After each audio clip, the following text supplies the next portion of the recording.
welcome to SlamBall Nation, all you junkies. We're here to give you your fix of SlamBall talk, news, notes, and analysis wherever you are. You could be at the gym. You could be sitting in your car like Coach Hernando. You could be at work, walking your dog, on an airplane. Regardless of location or activity, we're here for you, the nation of SlamBall. But this is no ordinary episode. No. This is a very special episode because it's our Thanksgiving episode. That's right. Woo. We're here to give thanks and to celebrate with SlamBall family. And what better way to do that than with a very special Thanksgiving Day guest. But before we get to that, let's get to the introductions. I'm your co-host, Brendan Kirsch, head coach of the undefeated, undisputed world champion Mob. You guys were there. You know it. I'm joined, as always, by the exuberant head coach of the Buzzsaw, Hernando Planells Jr. Coach H, what's happening? Well, as everybody can see, I have a brand new microphone. I was going to hire someone just to hold it for me like this, but apparently there's some labor laws that we can't have someone hold my microphone today. But I'm telling you, today's guest, Coach, is, first of all, he's done a lot of great things, but number one, the best thing he's ever done was allow me to coach him in quote, air quotes, on the Bouncers, season 3, with my good buddy who's a lot faster than me, the Rocket Ishmael, and Mark Barikoff.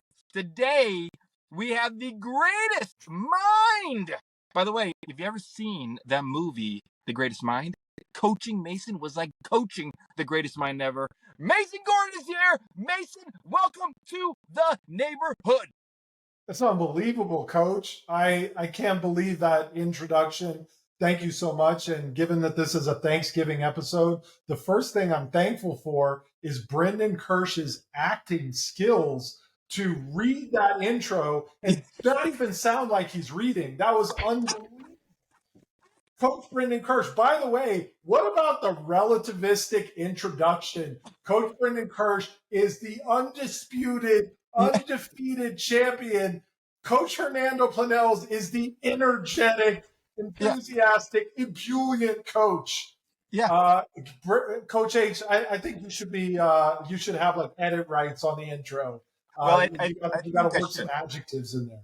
I think I should. This is almost like when the Hulkster Hulk Hogan introduced himself and like just talked about himself, and then I'm like just a heel or Macho Man Randy Savage. It's like, oh yeah, or the Ultimate Warrior, but like it's just that guy. But he's the Hulkster. He's got to talk about like world champions and all that stuff. And I listen, you know what? But I'm a great cheerleader, great co-host, because you got to give him space, a lot of space, to talk about his greatness. That's good. I like that.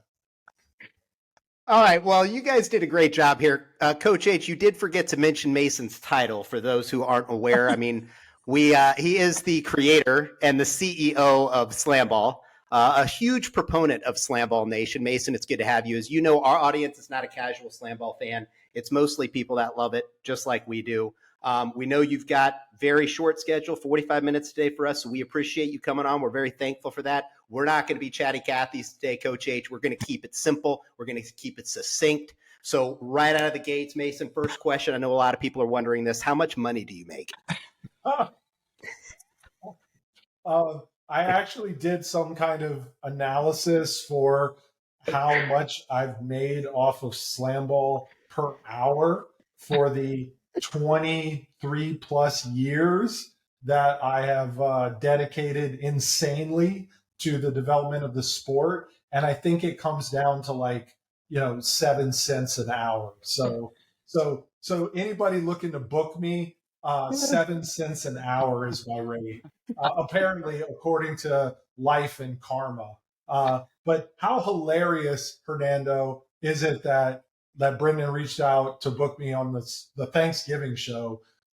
First off, I'm so thankful. But second, I'm the least interesting person in SlamBall. Have you guys run out of are you scraping the bottom of the barrel for guests? There are so many more compelling people than dumbass me, but I'm happy to be here to celebrate a little bit of Thanksgiving joy with you guys, because I am so thankful, and I'm thankful for all the things. This is the year that SlamBall came back as a live, bettable, engageable sport on ESPN, and that is unbelievable. That is something that I am unbelievably grateful for, and not just the coaches, the players, the trainers, the support staff, the executives behind SlamBall, we all like came together to put this relaunch on the map, and we did even better than we thought, and that was really terrific to find out.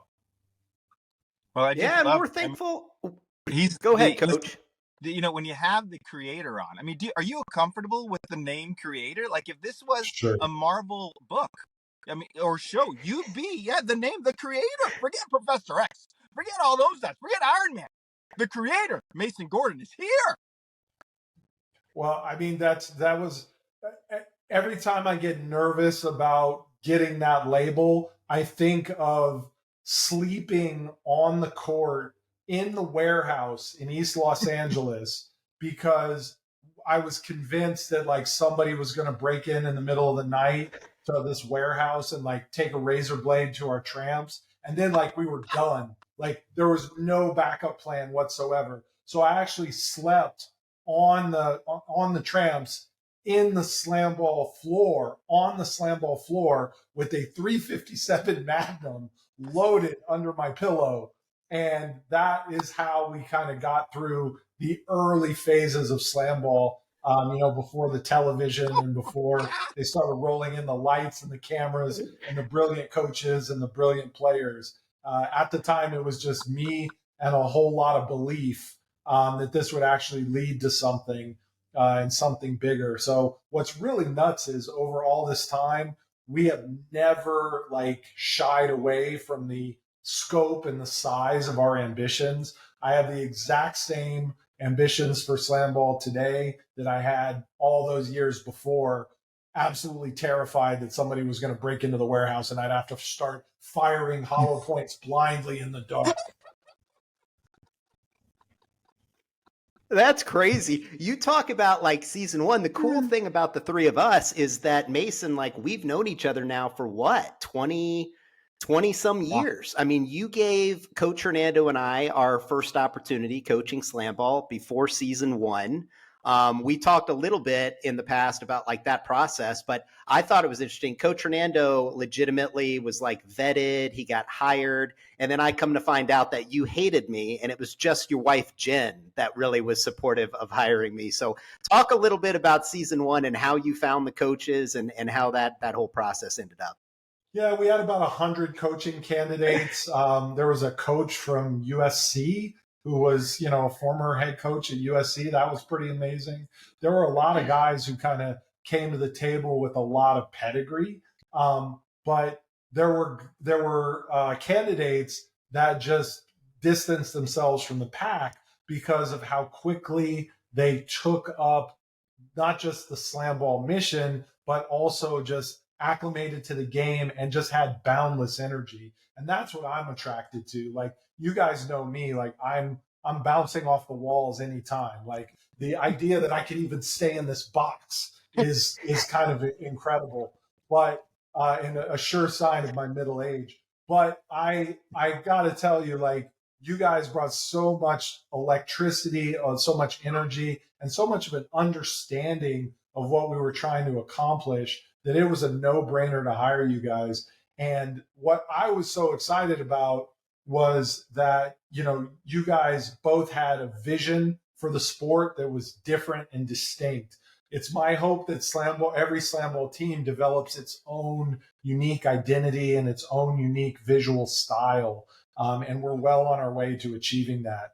And yes, my wife, Jennifer Constantine, absolutely went to the mattress. Not that I disliked you, Brendan, but Jennifer was like, you gotta hire Brendan. And I was like, the kid? Like, he's like a kid. Like, he's even younger than me. At the time, I think I was 25. And I couldn't imagine hiring you as like, I don't know. He's like the baby-faced assassin. Like, how do we make this work? But, everybody saw how your passion for the sport and the kind of nascent brilliance that you were bringing the ball movement and, trying to activate basketball and football players side by side. And that really is the trick with SlamBall. Once we started getting basketball and football players to blend their skills together, that's really where the magic started to happen with the sport. Well, I think, one of the things people don't realize, our coaching tryout or audition was like, and I remember this, like we went into some studio, I don't remember where it was, and there was the court. We had like a 2-hour film session. Yeah. Then we had to go out there, coaches, and get used to the tramp. And mind you, I really had never jumped on a tramp before. I sprained my ankle that first day on the pad. I went, and then we went back into the room and was in there for like another 3-hour film session. The room was like 40 degrees. Right. My ankle blows up, and then you wanted us to go out there and draw a play. And I remember drawing play like a double alley-oop or something. And I remember saying to myself, I have to jump up and down in this tramp just so I need this job. I need it. So I'm like jumping, like getting hyped up. My ankle, jumping on one leg. My ankle was hopping. I, of course, was fat at that time as well, too. So it's like a little roly-poly jumping on that damn tramp. I came out. My ankle was hurting. But then I got the phone call saying, Coach H, we want you to be an assistant coach. Because that's when we almost had it. Was like, I was like, I did all that stuff for an assistant coach. Damn it, I got a kid. And then I got promoted. I don't know how or who or what happened, but I was there. And then I met my arch enemy, Coach Kirsch. And we battled all the time. He kept on kicking my ass anyway, so really not an arch enemy, and now we're best friends. But anyways, we're back. It's great, man. I've listened to the story of the coaches, and they all come through. We're the surviving members right now. Kirsch, Stapleton. Who's the other guy? Oh, gosh, what's his name? They had a movie about him. Oh, Ken Carter. That guy was well, too. We all came back because we love you and we love the sport, Mason. Well, first off, when you sprained your ankle and you were in clear pain, and we were like, hey, let's put him back in the film session for a few more hours because we were taking bets on whether you would quit or not. And that's why you got promoted, because you wouldn't quit. And we were like, oh, he's a head coach for us. And he's our guy. And not for nothing, like you obviously you're the nicest guy out there with a microphone, but you should full on yell at me because you played any role possible for SlamBall over the years. And there were times you were asked to be an assistant coach when you were clearly the head coach. And you should really have some choice words for me. It was not all my decision, and that's not something that I wanted to see happen. But there were times where Hernando didn't get the respect he deserved, and I totally recognize and I totally own that. So when SlamBall was coming back, I had to make sure that you had the opportunity and that it had the right amount of respect on it. Oh, good. I thought you were going to pair me with Rahib's brother, Quadri. I'm so glad that we didn't get Quadri on board. I mean, we've talked about this before, Coach, but it's shocking to me. You were a head coach that actually coached the creator and CEO of SlamBall. You coached against him when he played for the Diablos, and you were the head coach of the Bouncers. And I think there's a memorable locker room scene from maybe season 1 where you were yelling profanities. I can't believe you would do that to your team, but you were yelling profanities at your team in the locker room, and you had choice words about SlamBall player Mason Gordon because he was eating your team alive. Yes. Now, that should tell you how good you are as a coach when you can sit there and throw laced profanities at Mason Gordon, and he brought you back. Oh yeah. Well, first off, I wasn't shredding anybody. Hernando's bouncers were absolutely devastating, and my little scrappy Diablos team was just trying to stay in the game. But what he was screaming about is that I was clearly the worst athlete on the floor and somehow had the notion that I could talk trash to Hernando and his team. And so he was taking umbrage at the fact that my garbage SlamBall personage had the absolute gall to talk trash. And he wasn't wrong. He wasn't wrong at all. And I wonder if Hernando uses that kind of salty language anymore. I don't think so. I think he's gone through a total rebrand. I'm a total. I have to censor this show because of Hernando.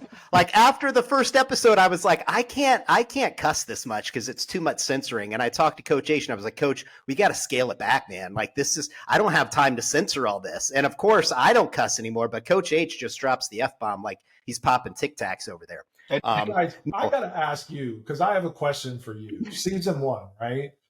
I'm signing everybody's checks, right? I'm up in an office trying to make this whole like crazy TV sport work. And let's be clear, SlamBall back in the day was a TV sports product, and the relaunch, it's like a legitimate league and live and bettable and all those things.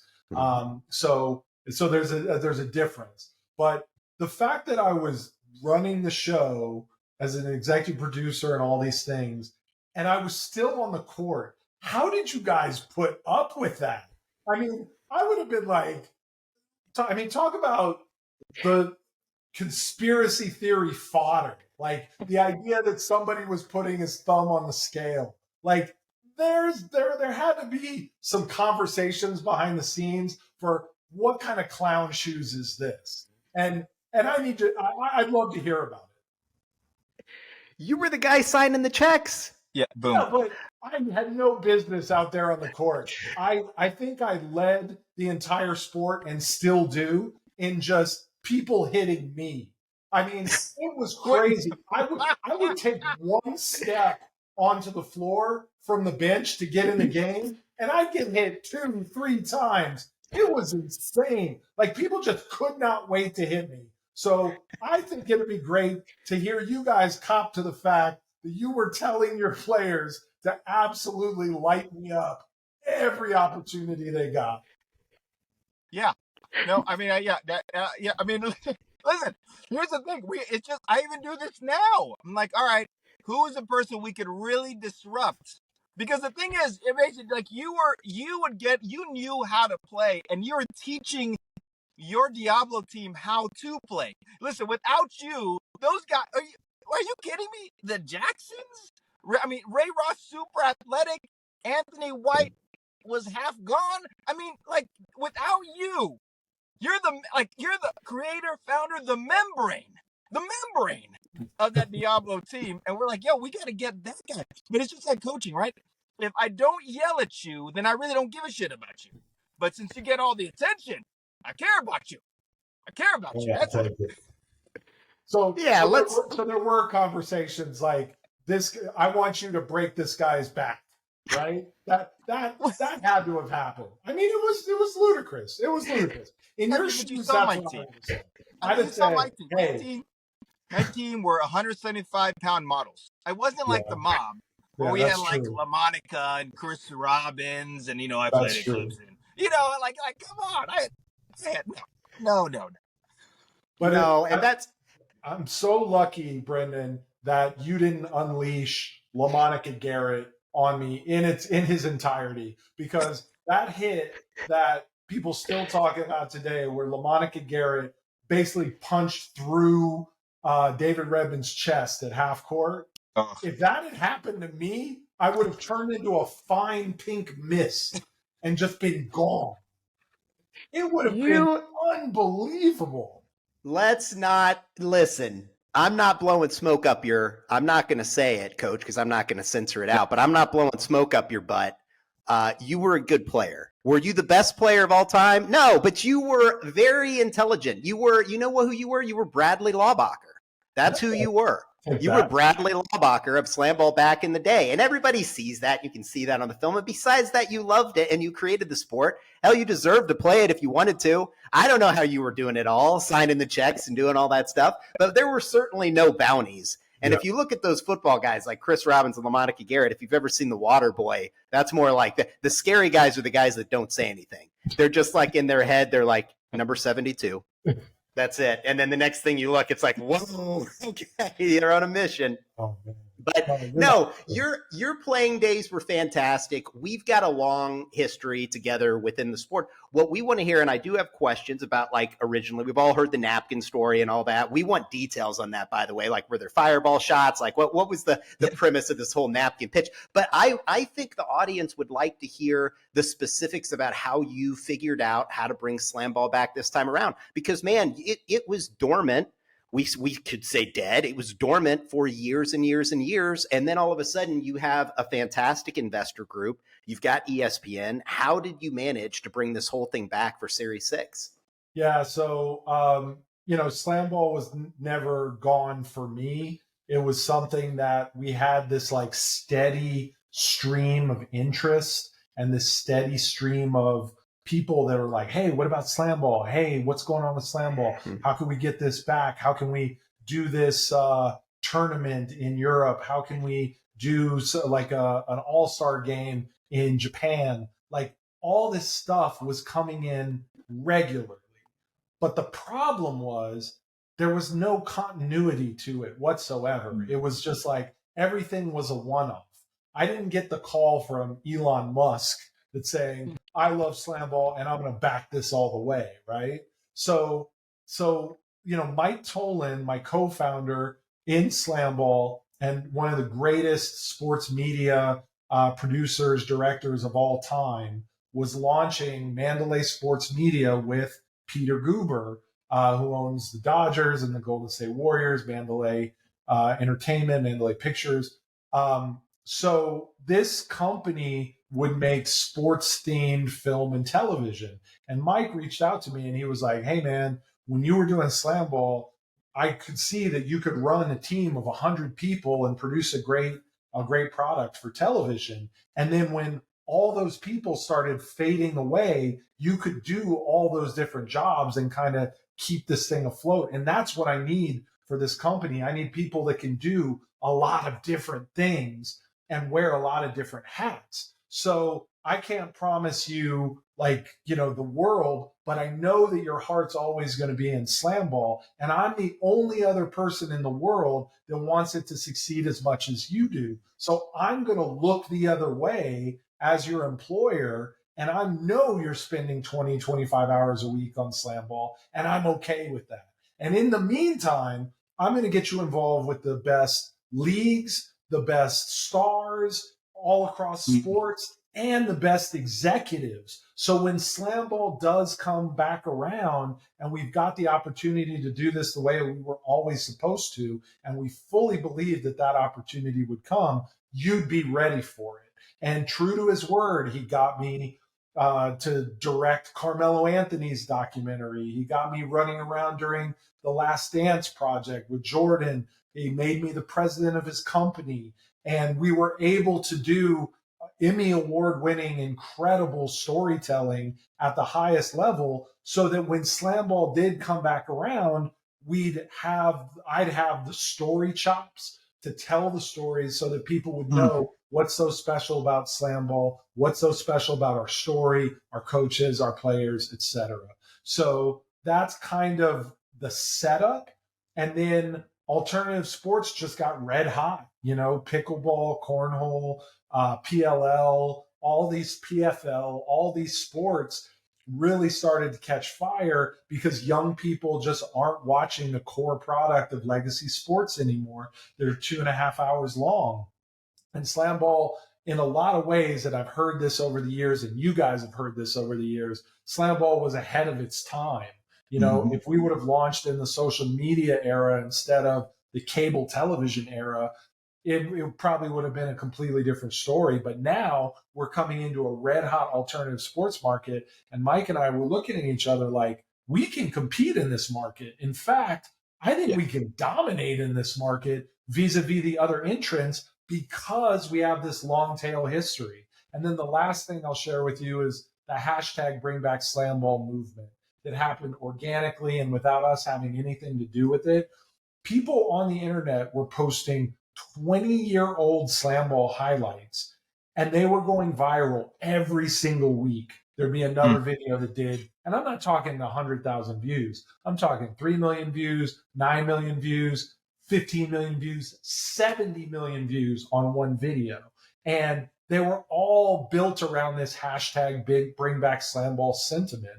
And so the combination of these factors had us say, you know what, let's just go out into the capital markets and see what happens. And boom, we just found that everybody wanted to be a part of this. And we're talking about some of the most discerning sports investors anywhere in the world. You know, Roger Ehrenberg, our lead investor, along with Ethan and Andrew from his family, and Karen.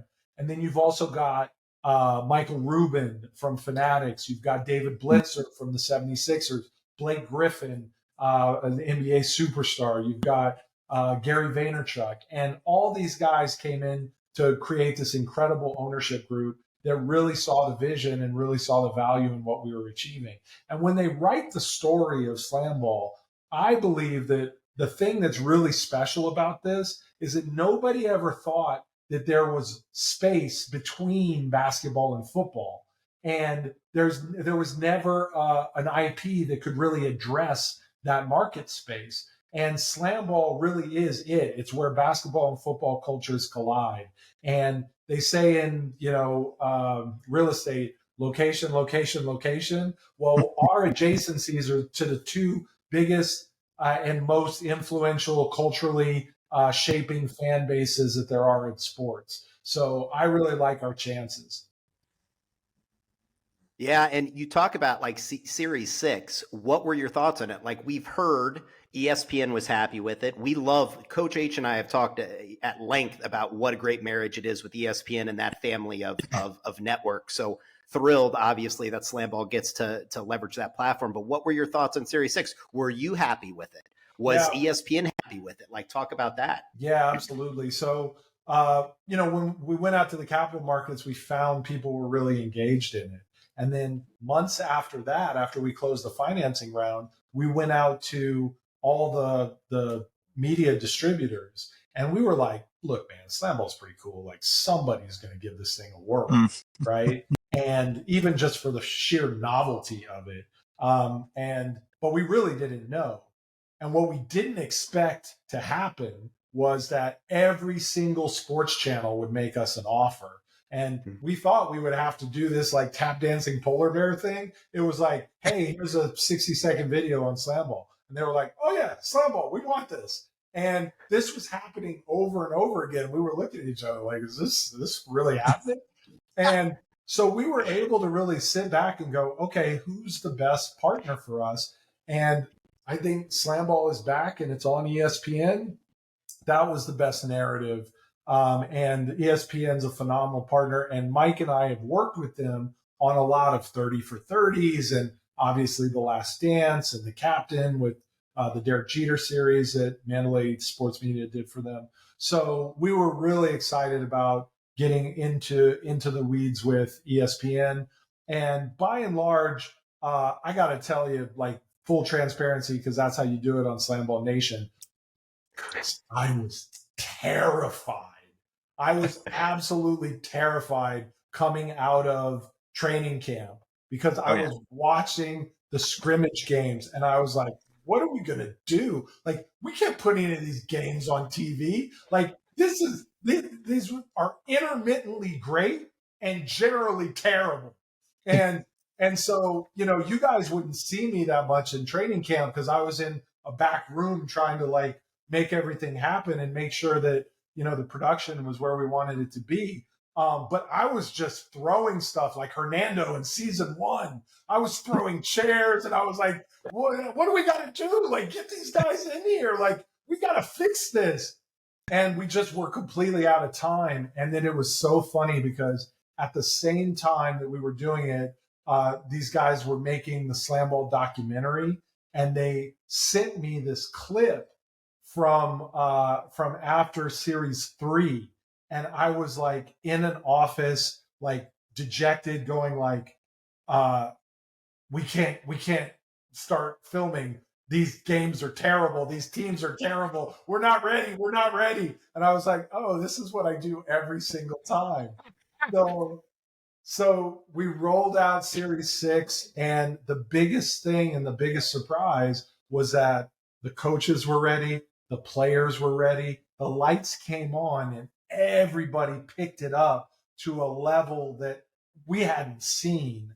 And we were able to put a spectacular live product on ESPN, which was never a guarantee. We could have had a game. We could have been putting out games that were like, oh, there was a few cool things in that game. But these games were compelling. These teams were compelling. There were great stories, and we had real stars emerge. So not only did we feel good about it, ESPN felt really good about it. Really thinks we nailed the relaunch with them.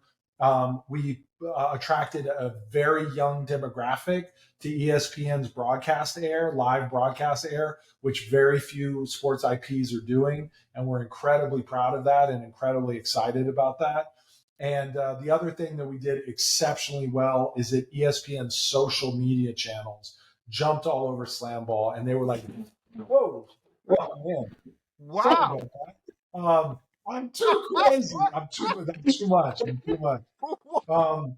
But the other thing that ESPN, the other thing that ESPN was really happy about is that their social networks jumped all over SlamBall, and IG, SportsCenter IG, and TikTok, and all those things. And I think that really means a lot for us because it's younger executives who are recognizing how cool SlamBall is. Just be like, give me as much of that as possible. So basically, you're like a coach, because every coach before every season is like, my team is terrible. We suck. We're going to be awful. And then all of a sudden you're like, oh, shit, you know what? We're okay. We're okay it's with funny, Hernando, because, you guys have tunnel vision about your 7-8 guys on your roster, right? And you guys are in this bunker mentality about how do I shape this clay? And then I'm in this position where I'm looking at the whole picture, and I'm just like, I'm looking at, I can feel good about something that's happening over here, but then terrible about two other teams and what's happening with two other teams. And it's so funny because the coaches, by and large, were guys that we've all had relationships with for 20 years, going all the way back to 2002. And they're still with us, and they're still believing in SlamBall and pushing it in a way that is so heartening. But I had coaches and players where I would read them the riot act. It wasn't like what you guys have seen for me, where I'm like, rah, rah, guys, we're going to figure this out. I was like, this is terrible. You're terrible. This is unacceptable. And it was a weird kind of switch for me. But I think in the end, it was pretty effective because some people needed to get motivated in different ways. And it can't just be like unending, rah, rah praise. It's like, when you're not getting it done, this is a meritocracy. And when you're not getting it done, you have to get called out for it. And I never questioned anybody's commitment to it or anything, but I could definitely question their performance. So I think that's going to be a big driver going forward as we improve the product. What coach did you get into it with the most? Give us specifics. What was the most heated coaching conversation you had to have? Oh, man, I don't want to call out anybody by name, but call them out, Mason. Call them out.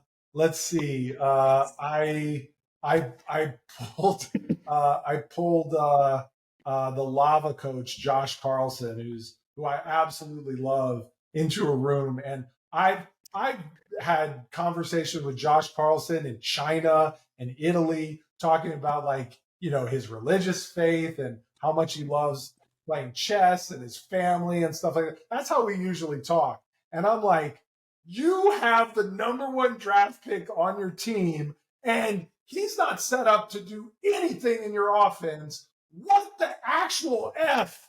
And it was like, we were just like, and he, to his credit, he yelled right back at me, and we don't have enough time. We don't have enough resources. We don't have enough this, and this. So it was great. We both planted our back foot, and because we both wanted the same thing. We both wanted there to be success across the board. And but it was an absolute shouting match. And it got back to me that he walked out of the I walked out of that meeting and was kind of shaking his head. And to somebody randomly on the court, he said, I think I just met the real Mason Gordon. And I've never, it took 20 some years, but I think I understand what he's all about now. Well, I lived in this house with him, and he comes back home, and he's like, "Oh man, Mason just drilled me. I just, and he takes it to heart. Like Josh takes heart because he'll fight back because he also is a former bouncer, just like almost half of the SlamBall. Oh yeah, and then what Josh does, and then all of a sudden he comes downstairs with no shirt on. He's like, "I'm gonna go for a run. I gotta let off some steam." I'm like, "Oh, it's 115 degrees. Like, yeah, I'm just going to go about 5 miles."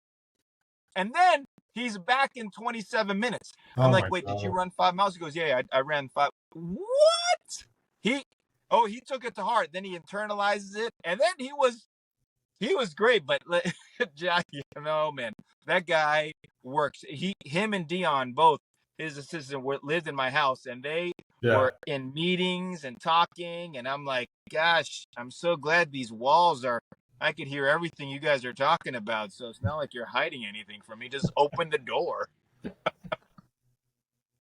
And Josh, what's crazy is that Josh did those 5-mile runs with no sunblock on whatsoever. Has None. No regard for his skin health whatsoever. Nope. In a full-on sprint. No sun. That's what he thought. He was probably protecting himself. I don't need sunblock because I'm sprinting 12 miles an hour as I run my 5 miles. That's motivation right there. Mason Gordon has a conversation with Josh Carlson and forces him to run his personal best 5-mile run like an hour later.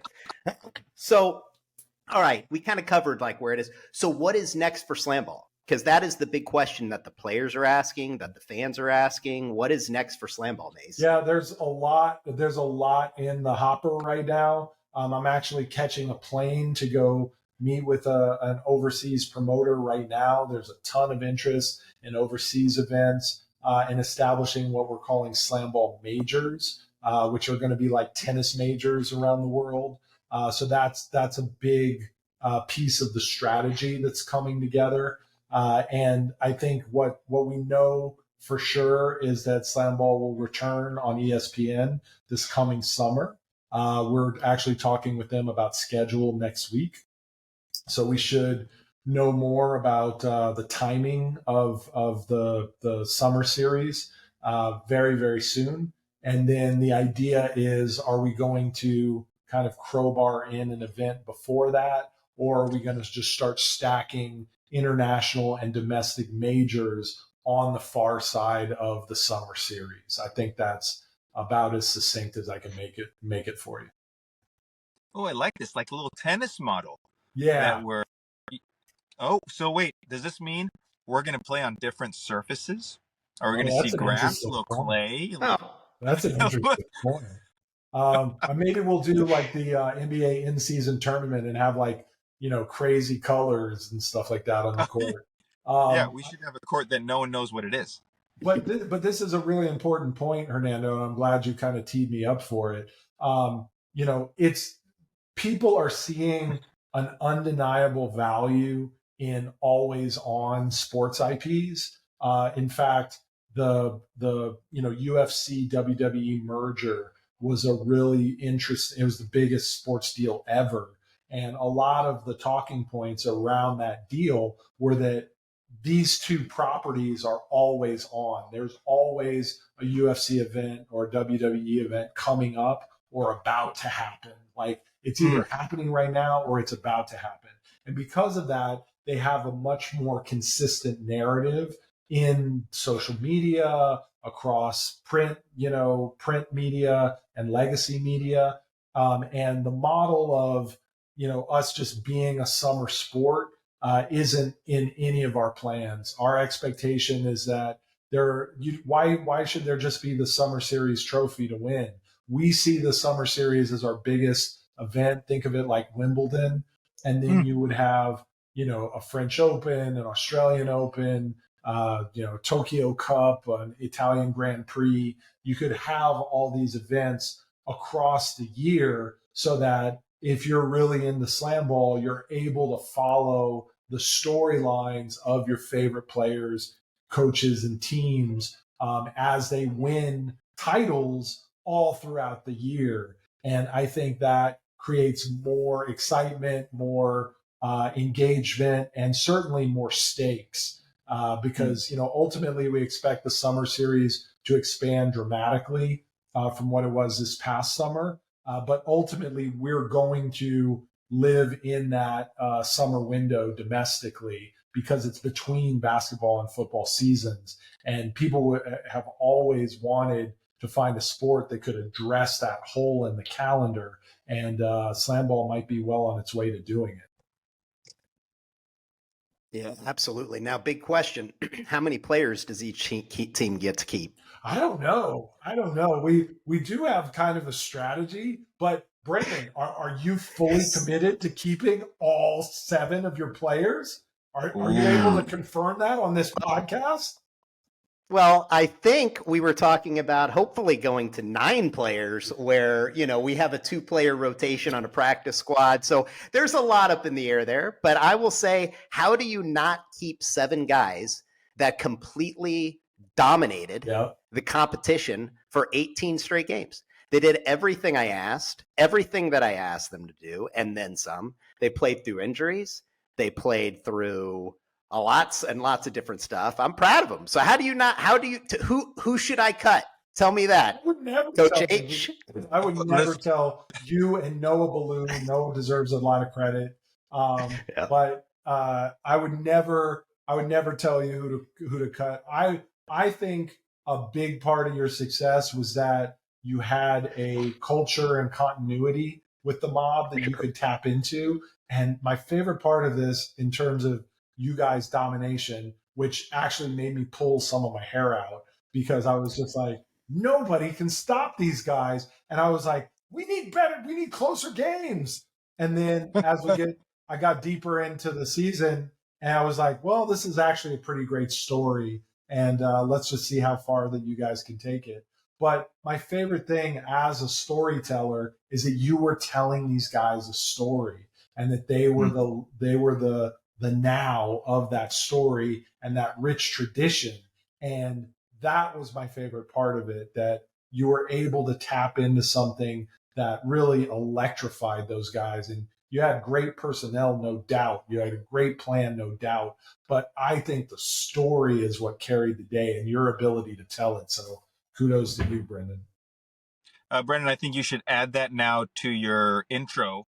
Undisputed, unbelievable, champion, storyteller, painter of the mob, black and red SlamBall poster. I think, listen, there's a lot of stuff you could definitely add for next episode. No doubt. That's awesome. No, I mean that's what it is. So one of the questions that I had for you, Mace, is you've been through SlamBall all the time. What was your favorite SlamBall moment of like Series 6, if you have one? And then as a follow-up, I'd like to know what your favorite SlamBall kind of moment was ever.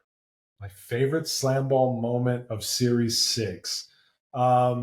It was probably when Gage Smith went out to do a face-off in the closing moments of a game that was close. And it was against the Buzzsaw. So I've got both coaches here. And he's lining up. Gage is arguably the best stopper in the league. It's hard to argue that anybody is as dominant as Gage is, but Taekwon Scott was easily the second best stopper in the league, and for moments, for stretches, could absolutely dominate a game. And he's a big body. He's 6'8", he's 260, and he gets up high in front of the rim. And Gage walks out there, and I'm sure over your protestations, hits the springs and does a 360 through the legs, goes chest to chest with Taekwon and throws it over the top of him for one of the most spectacular dunks I've ever seen in my life. And come to find out after the game, he'd never even tried that move before. He was just kind of pissed that Taekwon hit him. So he didn't care who was in his way. He didn't care about the situation. He didn't care that you'd be mad at him. He didn't care that Noah would yell at him. He was just going to go for it and hope that it worked out. And that kind of confidence really just instilled, I think, confidence in the entire sport about what this can be. What's really fun about SlamBall is that we're just scratching the surface of what this sport can be creatively and how it can be expressed and how it can be played strategically. So I think we're at like 7 or 8% of what the sport's going to be in 3 or 4 years from now. So that was a big leap in my mind. That was a pretty gigantic moment. And because it was live on ESPN, it kind of trumps every other moment. Well, now hold on. I gotta say something about this because listen, I was so pissed off at that dunk. I was yelling he was drifting.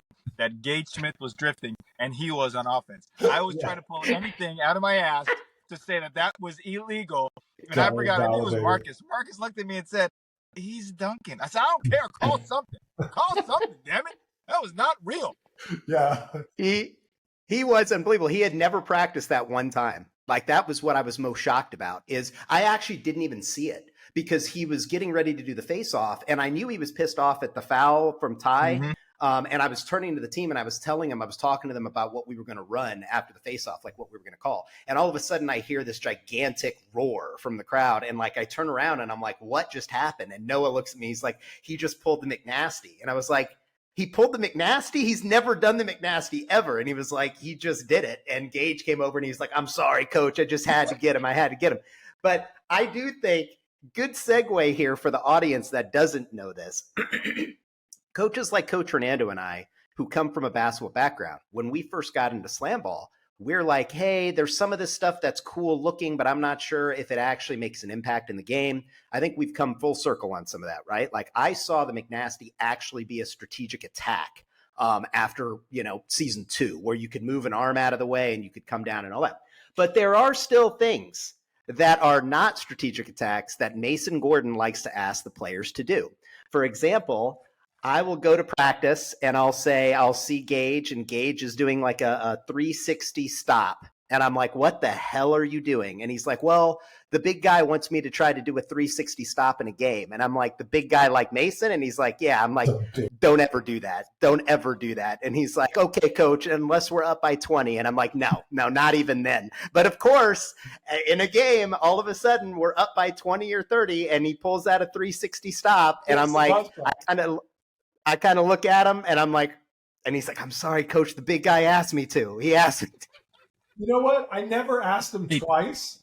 I just told him. So you guys aren't going to know this, but when we did Series 3 in Bradenton, Dion Mays was so good in that training camp. Nobody could get past Dion Mays. And he started throwing 360 blocks in order to just completely demoralize people and keep it interesting for himself because his timing was so elite. And then he ended up not playing during that season, and he ended up sitting out, and nobody ever got to see it. So it's one of those things where, and the broadcast team actually picked up on it right as it happened, that why should the offense have all the fun and all the creative expression? Why can't the defense have that kind of thing? So I saw guys do guys in training camp do a block where they would block it, and then as they were coming down, they would put it through their legs and then throw an outlet pass. So there's all kinds of creative expression that you can do in the game for the defense, and that's a huge differentiator compared to traditional sports. So I love it. I love that he did it. I love that he felt some kind of obligation to try it. But really, Gage was so dominant, and you guys were up so much in games. You got to relax a little bit and let these guys have a little bit of fun. They should be able to express themselves creatively if they chalk up a 20-point lead for you. I mean, that's insane. 20-point lead in slam ball is like 10 in basketball. We know that, Mason. 30-point lead, I think that's accurate. Yeah, Now absolutely. remember, to go off what Mason said, he only asks once, Coach Kirsch. He That's right. asks That's once. right. All right, we've got 5 minutes left. Mace, we want to know favorite memory out of all these years in slam ball. Is there one moment that comes back to you of like, this is it? Yeah. So you guys asked about Series 1 earlier. My Diablos made the championship game in Series 1 against the Rumble, and we had never beat the Rumble in any game, but they were like the one team that we couldn't beat. And we were up in the championship game significantly in the fourth quarter. And I had done to against all odds, somehow I had done a really good job containing Whitney White. Like Whitney had nothing going on in the game, and he was the most dangerous offensive player in on either team. And somehow I had managed to contain him on the floor.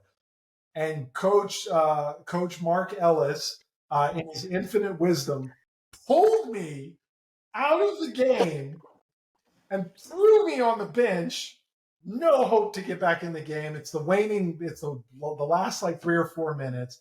And Whitney goes off, scores 12 points in the last like handful of possessions. And we end up losing. And I'm not saying that I would have made a difference. I'm just saying that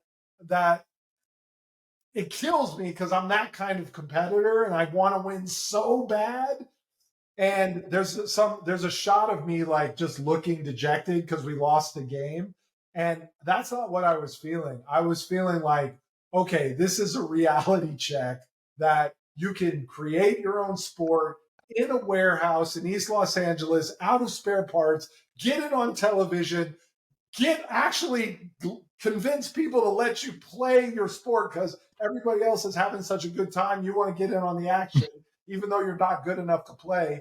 And then actually get in the game, actually have an impact, be in the championship game, and then they throw you on the bench. And I was like, okay, this is a life lesson that I really need to internalize right now, that everything's not going to go your way.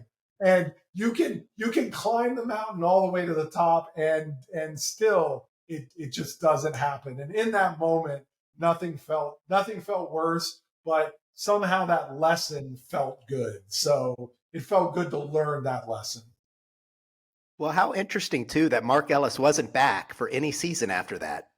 Well, I mean, Mark Ellis is a coordinator for television and film, a job that both of you guys have done on certain points in your career. So the fact that, Mark just had other stuff to do, but I Nothing to do with pitching the CEO and creator. I wouldn't correlate those two things. If Mark wanted to coach again, it would have been great. If you remember the first season, like he was the football coach. He was the guy like, see, there's somebody here who's a football coach.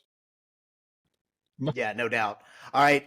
Now, Hernando, you usually take us out of here. Mason, we're very thankful on the Thanksgiving episode to have you here with us. Thanks. So we're going to let you take us out of here. I thought you could give us a really good plug. So what we'd like you to say, it's something that SlamBall Nation holds dear to our hearts. We just need you to plug us and say, if you don't listen to SlamBall Nation, you. Oh man, I would never say that. You know what I do?